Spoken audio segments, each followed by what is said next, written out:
บายดีสวัสดีพ่อแม่พี่น้องเบิร์ดทุกคนเด้อมื้อนี้ก็พบกับสาวไข่คือเก่าเนาะพี่น้องเนาะมื้อนี้สาวไข่กับสีผ้าพ่อแม่พี่น้องคือเก่าเนาะพี่น้องเนาะมาเฮ็ดกินข้าวคือเก่าเนาะมาเฮ็ดเมนูก้อยปลาเนาะด้วยปลาลาบท่านนี้ก็เสิร์ฟลาบเนาะแต่ว่าสาวไข่เอิ้นบ้านสาวไข่เอิ้นก้อยเนาะเป็นปลานิดนะพี่น้องเนาะก็สิไปเฮ็ดกันเลยนะพี่น้องเนาะ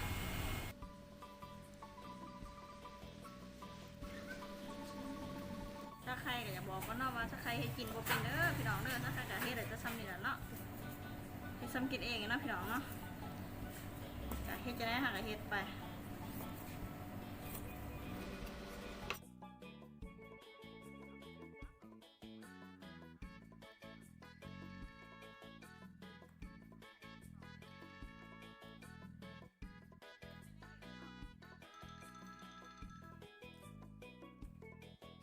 ฝาหัว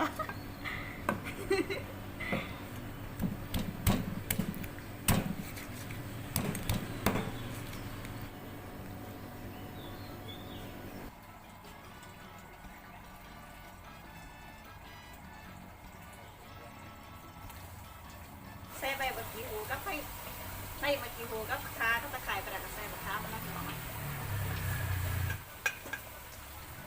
หม้อเดือดหม้อฟดแต่ก็ใส่ปลาต้องใส่ได้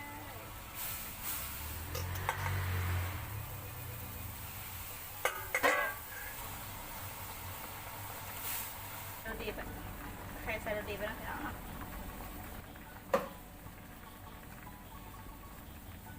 ใส่เกลือเนาะนิดหน่อยแตงนัวอันนี้ก็ปาดที่เขาซอยนะพี่น้องนี่คือเขาเตรียมสิก่อยนะมองก็แต่ก็ถ้าใครจะมาดูเอาก็นะพี่น้องนะเพราะว่าปลามันบ่อยากซดเนาะใครอยู่บ้านถ้าใครดีก็เอาไปขันมังหน้าเอาจะกระปุงกินอะไรได้เลยพี่น้องถ้าใครปลามันบ่ซดแค่ก็เลยสิดูเอาก็นะพี่น้องเนาะ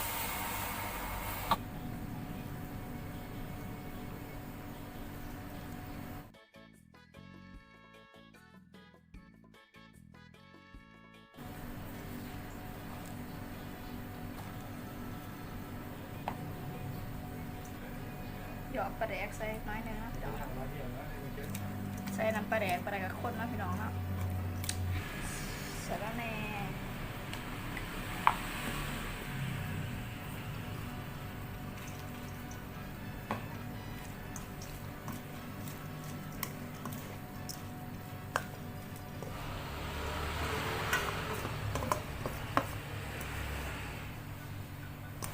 มาพี่น้องเดี๋ยวอะไร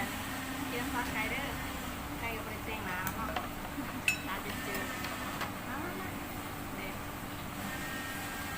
หัวเสียงยินเสียงในวงเพราะเสียงขวดมันหลายเนาะมันจะเสียงฟันโตมันจะเสียงผิวเนี่ยเป็นตุ่มหัวมันเนาะเรียกว่ากระดูกมันหนาใช่ตุ่ม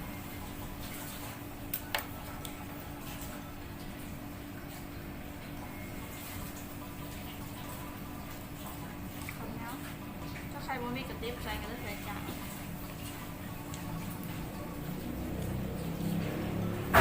มียังสิบเนี่ยผักกระถินพี่น้องขนาดผักกระถินแซ่บ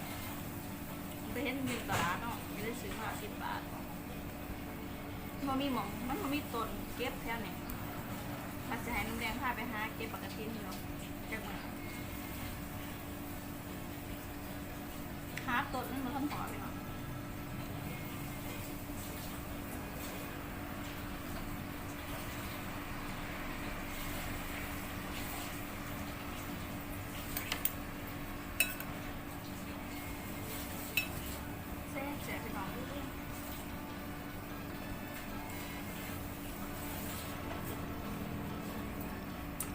ช่วงนี้ชอบไทยกันยุงก็เปียกน้ำงานได้พี่น้องเลย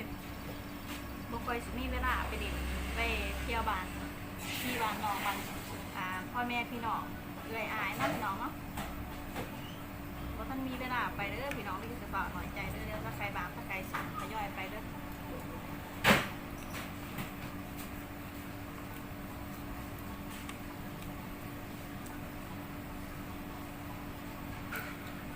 ว่าขับไม่เวลาคือมีเวลาถ่ายคลิปถ่ายคลิปก็คือแบบว่าเขาเห็นกับเขากินอะไรกับต่างกล่องในกระทะนะพี่น้อง